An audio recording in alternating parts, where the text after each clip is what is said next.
Hey guys, Savannah Bell here with My Massage World, and a lot of therapists have trouble coming up with prices for their services, so in today's video, we are going to go over some ways to determine your pricing.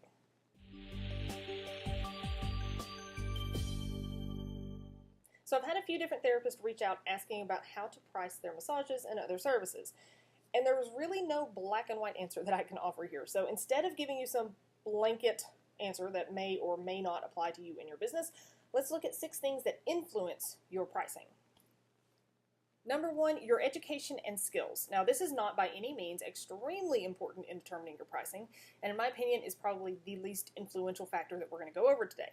Because I have known therapists who are just a year or two out of school who have incredible skill, and I have known therapists who are 20 years in and I would not let touch me. And pretty much everywhere in between. Years in practice does not necessarily equate to skill and results, but it is still something to consider. So if you are fresh out of school with minimal training, then yeah, you should be charging a little bit less than somebody who's been practicing massage for 10 or 20 years. You can give a fantastic massage, but you simply don't have the experience of a seasoned therapist that comes into play for a lot of sessions, like how to accurately assess a client in pain, some subtle changes in things, maybe how to speak depending on a client's education level and culture, things like that. When you have more education under your belt, a bit more experience, you can start increasing your prices.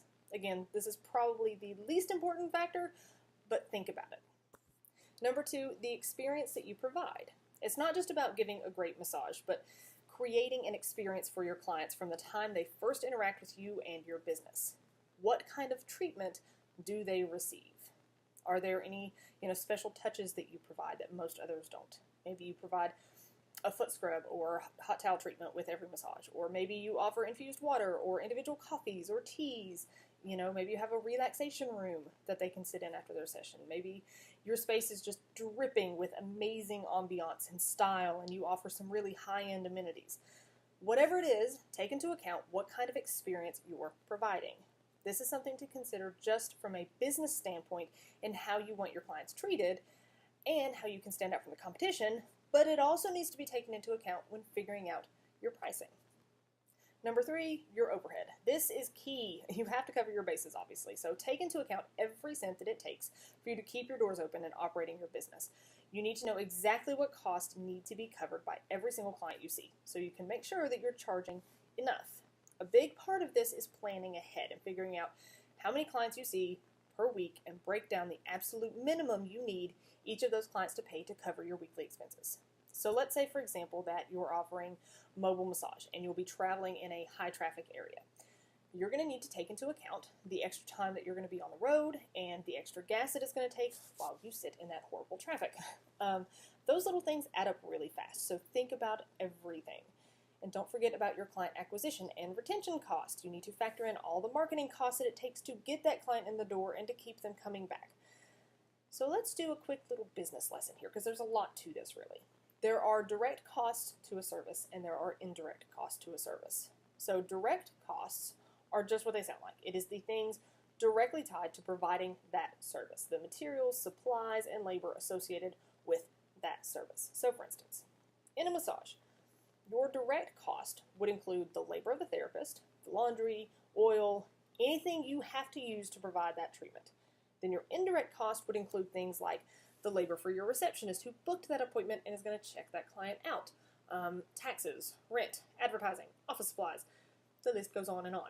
Those are all necessary but not directly tied to the service. So a lot of therapists only look at the direct cost, but both direct and indirect need to be taken into account and added up to determine your true overhead costs.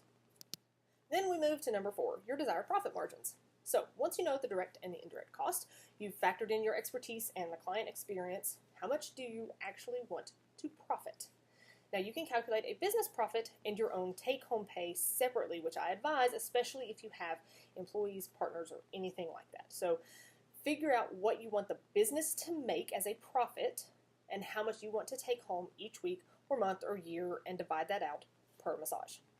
You add that to your overhead coverage cost and there you go. You've got your prices set. But let's not forget that cold hard thing called reality.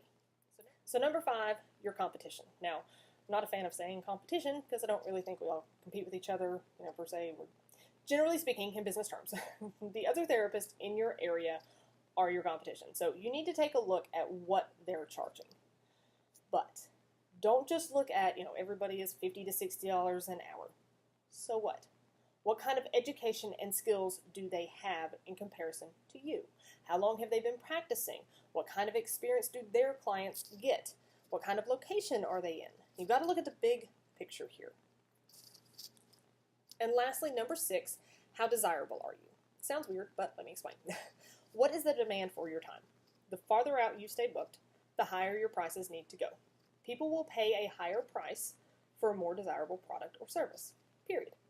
And if you have clients clamoring for your time, where you're staying booked out weeks or months in advance, then you need to raise your prices. Cost is directly influenced by demand. The more in demand you are, the higher your price needs to go. So for example, the going rate in my area is about $50 to $60 an hour. Okay? I charge double that at $100 an hour. Why? Because number one, I have a ton of continuing education and a good variety of skills to offer. I do everything from spa treatments and relaxation massages to post-surgical rehab and oncology massage, just all kinds of stuff. Number 2, my overhead was not all that much, thank God. So I was easily covered when I was at $50 an hour. Not really a factor now. But number 3, I wanted to make a certain amount, so I increased my rates. Number 4, I've been practicing quite a bit longer than a lot of therapists in my area, and I have a whole lot of continuing education under my belt. And number 5, and probably the most important factor, I stay booked out a year in advance. So the farther out that I was booking up, the higher my prices went. So to recap, it's not just a simple black and white answer on how to price your services, but these 6 factors should be taken into consideration. Your education and skills, the experience that you provide, your overhead, your desired profit margins, your competition, and your demand. Thank you so much for watching, guys, and if you have a question that you want answered or a subject you want covered, let me know and I will make a video for you. As always, check us out at mymassageworld.com, like us on Facebook, subscribe to us on YouTube, and stay tuned for more videos.